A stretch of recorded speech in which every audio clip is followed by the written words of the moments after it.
अस्सलाम वालेकुम।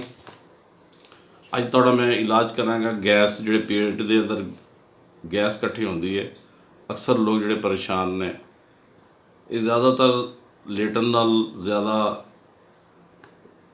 गैस जिहड़ी इकट्ठी होंदी है, बैठन नाल ज़्यादा, सैर ना करना, गर्म मसाले ज़्यादा इस्तेमाल करने, तली हुई चीज़ां इस्तेमाल करनियां, ज़्यादा गोश्त खाना, इस वास्ते मेदे का निज़ाम खराब हो जाता है। मेदे च पेट जिहड़ा फारा हो जाता है, गैस जिहड़ा भर जाता है।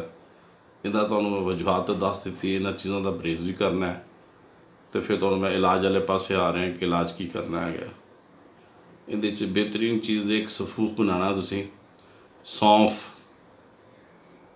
आमला, काली मिर्च, मगां, पुदीना, जीरा, इलाची जिहड़ी वड्डी लैनी है।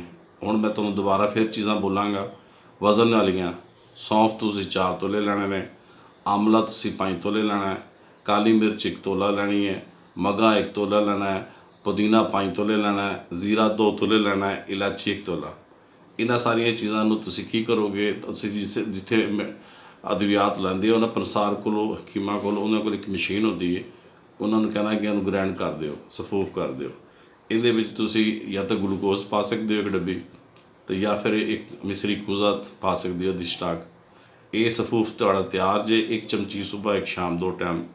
बेहतरीन इलाज है गैस का। सैयद बादशाह ने जिहड़ा तुहानूं ये नुस्खा पहुँचाया है, ये इस्तेमाल करो, इंशाअल्लाह तुसीं बिल्कुल ठीक हो जाओगे। इंशाअल्लाह अल्लाह दे हुक्म नाल।